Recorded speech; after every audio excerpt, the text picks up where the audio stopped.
título de nobreza era um privilégio legal concedido desde a antiguidade a pessoas que passavam a fazer parte da nobreza e que tinham funções específicas dentro de um reino, muitas das vezes funções políticas, diplomáticas e militares. Diferentemente do que se pensa atualmente, os nobres não desfrutavam de uma vida mole, pois suas funções, muitas das vezes, lhes custavam suas vidas, seja através das atividades militares de ataque e defesa do reino, ou por posições políticas complicadas. Vamos ver o que cada um dos 11 principais títulos de nobreza significavam num regime monarquista, embora, até os dias atuais, alguns desses títulos ainda existam, porém a maioria deles já foram abolidos.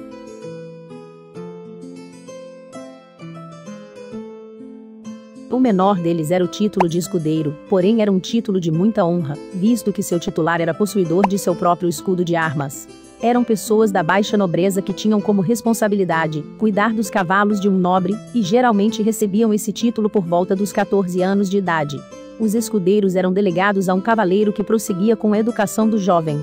Além de treinamento marcial, os escudeiros se exercitavam em jogos, aprendiam pelo menos a ler, se não a escrever, e estudavam música, dança, canto e a arte da falcoaria. Os deveres do escudeiro incluíam o polimento das armaduras e armas propensas à ferrugem, ajudar seu cavaleiro a se vestir e despir, tomar conta de seus pertences, e até dormir no vão ocupado pela porta como um guarda. Nos torneios e batalhas, o escudeiro ajudava seu cavaleiro quando preciso. Ele levava armas substitutas e cavalos, tratava das feridas, afastava os cavaleiros feridos do perigo, ou garantia um enterro decente, se necessário. Em muitos casos, o escudeiro ia à batalha com seu cavaleiro e lutava ao seu lado. Um cavaleiro evitava lutar contra um escudeiro, se possível, procurava ter como adversário um cavaleiro de posição similar ou mais alta que a sua. Os escudeiros, por sua vez, procuravam atacar cavaleiros inimigos, a fim de ganhar glória matando ou capturando um nobre de título maior que o seu. Com 21 anos, o escudeiro se tornava elegível para se tornar um cavaleiro. Os candidatos mais adequados eram proclamados cavaleiros por um lorde ou outro cavaleiro de grande reputação.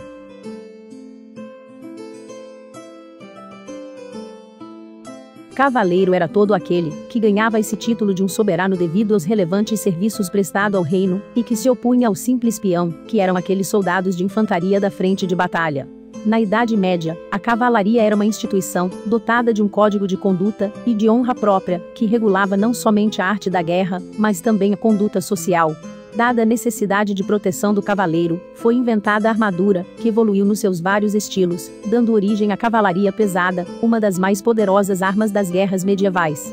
O cavaleiro feudal tinha quase sempre origem na nobreza, que, tendo servido ao rei, ou a outro grande senhor feudal, como pajem ou escudeiro, eram elevados à categoria de cavaleiro depois de uma importante cerimônia formal. Durante essa cerimônia, o candidato a cavaleiro prestava juramento comprometendo-se a ser sempre corajoso, leal, cortês e proteger os indefesos.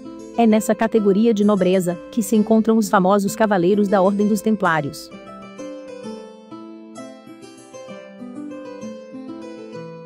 O barão era um título da baixa nobreza, o nono na linha hierárquica de uma monarquia, embora fizessem parte da elite, e sua origem vem da palavra barô, oriunda do idioma franco, que significava homem livre. Os barões eram possuidores de propriedades rurais, cargos políticos e, por vezes, descendiam da nobreza antiga, tendo geralmente uma formação cultural elevada. A baronia era a terra que conferia ao possuidor o título de barão, e também, na época feudal, a qualquer grande feudo. No Brasil imperial durante o século XIX, foram registrados 737 títulos de barão, sendo alguns exemplos o barão do Rio Branco, do Arari, de Belém, do Grajaú, de Itaim, de Jaguará, da Palma, de Piratininga, do Rio Bonito, de São Borja, de Tamandaré, de Ubá, de Valença, dentre muitos outros.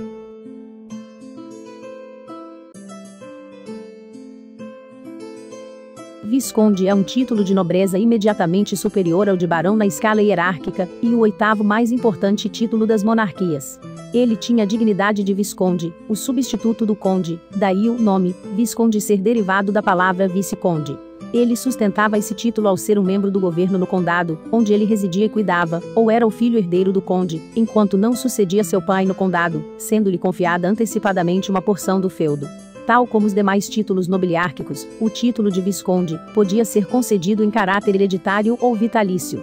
Esse título de visconde foi muito usado no Brasil imperial durante o século XIX, onde foram registrados 209 pessoas com esse título. Entre os mais destacados, podemos citar o Visconde de Mauá, de Cairu, de Sepetiba, de Porto Alegre, Abaeté, Andaraí, Araruama, Cabo Frio, Campinas, Guaratinguetá, Ipanema, Maceió, Maricá, Ouro Preto, Paraná, Queluz, Resende, Sabará, Santos, Tamandaré, Ubá, Vergueiro, entre muitos outros, todos eles ligados aos seus respectivos condados. Um fato curioso refere-se a Gabriela Frederica Ribeiro de Andrada, filha de José Bonifácio de Andrada e Silva, o patriarca da independência do Brasil. Dom Pedro II lhe ofereceu o título de Viscondessa do Ipiranga, o que foi delicadamente recusado, alegando que seu pai e tios nunca aceitaram honrarias e títulos semelhantes pelos serviços que haviam prestado ao país.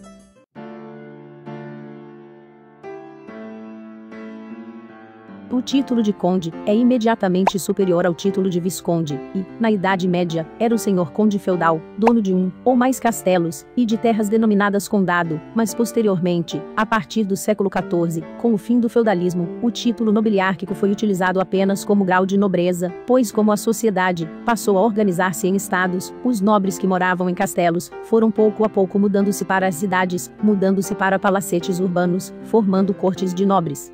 O Brasil imperial registrou 50 pessoas com esse título, sendo 44 condes e 6 condessas, como a condessa do Andaraí e de Piedade, e os condes de Iguaçu, Irajá, Itaguaí, Mesquita, Nova Friburgo, Paraná, Porto Alegre, Santa Cruz, São Salvador, dentre outros.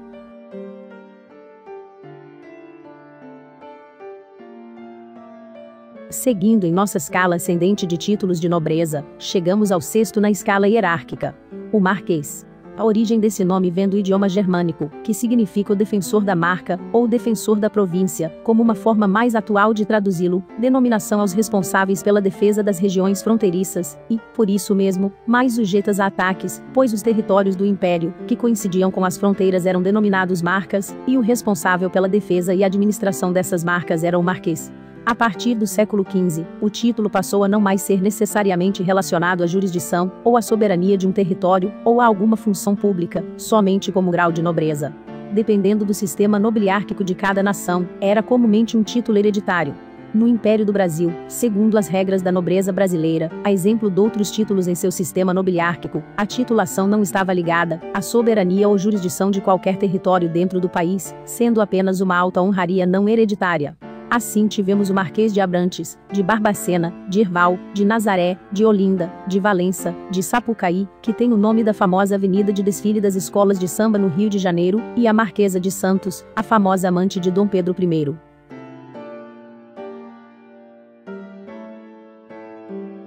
Seguindo a linha hierárquica da nobreza, temos o Duque, o qual é um título que se refere ao chefe de estado de um ducado. Um ducado é um vasto território, ou um largo feudo. A origem da palavra vem do grego douca, e do latim duce, que significa chefe. Os duques recebiam dos reis o tratamento de primos, com todas as dignidades e honrarias inerentes, e era um título hereditário na maioria dos casos. Na Idade Média, o título foi primeiro instituído entre os monarcas, para designar os regentes de províncias logo acima dos condes, e de seus condados, figurando no mais alto lugar da hierarquia nobiliárquica. Também era muito comum consignar esse alto título de nobreza para alguns dos príncipes mais importantes do reino. Na era moderna, tornou-se um título nominal sem relação direta alguma com um principado nem ducado. Mantém-se, todavia, como o mais alto título nobiliárquico das principais monarquias do mundo. No Brasil imperial, só tivemos 4 duques: o Duque de Caxias, e o de Santa Cruz, e as duquesas do Ceará e de Goiás. À exceção de Luís Alves de Lima e Silva, o Duque de Caxias, todos os outros 3 duques brasileiros foram agraciados ainda no primeiro reinado, tendo sido as duquesas filhas de Dom Pedro I com a Marquesa de Santos, e o Duque de Santa Cruz cunhado, e posteriormente genro do imperador.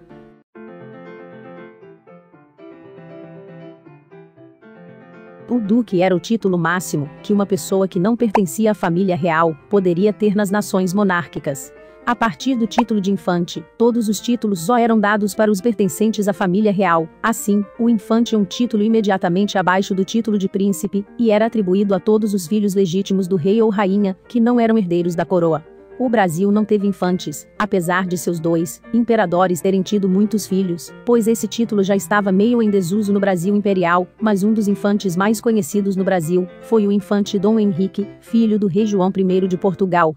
Dom Henrique foi uma figura muito importante a partir de meados do ano 1400, quando foi o organizador da expansão marítima de Portugal, incluindo as navegações na costa norte da África, a descoberta das ilhas dos Açores e diversas outras proezas marítimas de Portugal.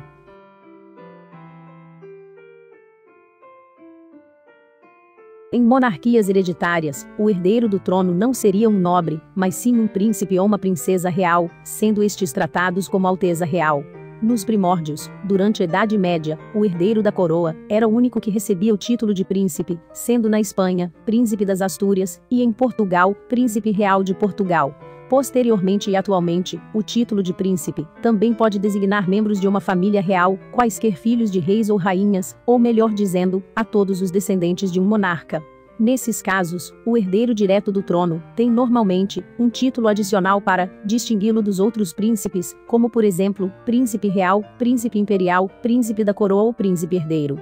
Assim ficou conhecida Isabel Cristina Leopoldina Augusta Micaela Gabriela Rafaela Gonzaga de Bourbon Sicílias e Bragança, ou simplesmente, a princesa Isabel, que era filha primogênita do imperador Dom Pedro II, e da imperatriz Teresa Cristina e herdeira direta do trono brasileiro, a qual entrou para a história por ter assinado a Lei Áurea, e ter acabado com o flagelo da escravidão no Brasil em 1888.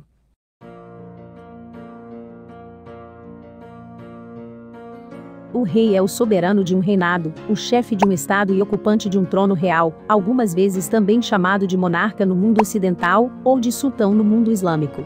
Um rei é o segundo maior patamar nobiliárquico, e tem o status superior a qualquer outro título de nobreza abaixo da linha dos príncipes. A esposa do rei é a rainha, e o marido de uma rainha reinante, ou seja, quem efetivamente governa um reino, é por vezes apelidado de rei consorte.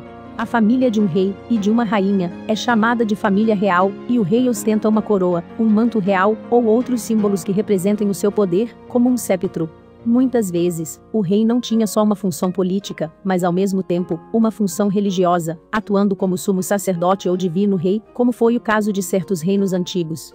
Os reis mais conhecidos e longevos da história foram o rei da França Luís XIV, que governou por 72 anos, e seu bisneto, Luís XV, que ficou 58 anos no comando da França, entre 1715 e 1774. Seu neto, Luís XVI, governou por apenas 18 anos, quando foi decapitado em 1792 durante a Revolução Francesa. Um dos reis mais polêmicos e cruéis da história foi o rei Henrique VIII da Inglaterra, o qual governou o país entre 1509 e 1547. Em seu reinado, houve muitas mortes, execuções e assassinatos, e ele é considerado o pior monarca da história inglesa de acordo com a Associação dos Escritores Históricos do Reino Unido. Ele teve uma conturbada vida amorosa, constantemente declarava guerra contra outra nação, promoveu uma confusa e sangrenta separação com a Igreja Católica, realizou diversas execuções e perseguiu arduamente alguns nobres ingleses, e para coroar sua péssima administração, ele herdou uma fortuna e perdeu tudo.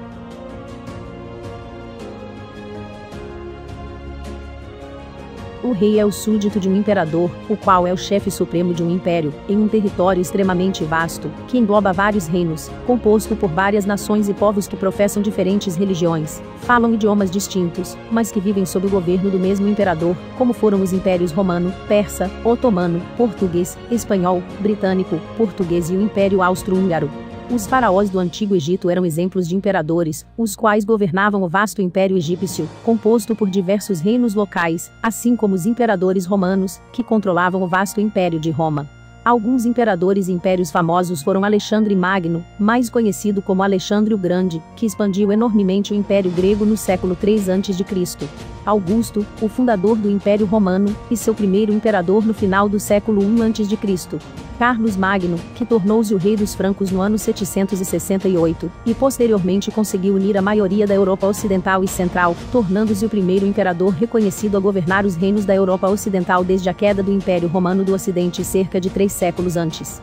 Mais recentemente, o francês Napoleão Bonaparte, que foi o imperador francês entre 1804 e 1815. É isso aí, pessoal. Aqui se vai mais um vídeo em uma rápida pincelada na história, onde falei um pouco sobre a origem, a função e a hierarquia dos mais importantes títulos de nobreza da história do mundo. Se vocês gostaram desse vídeo, não deixem de dar um like e, caso você não seja inscrito, inscreva-se no canal e ative o sininho para que vocês sejam notificados toda vez que for postado um novo vídeo aqui. Esse é um canal de ciência, cultura e espiritualidade, dedicado à regeneração da humanidade e do planeta Terra. Até o próximo vídeo.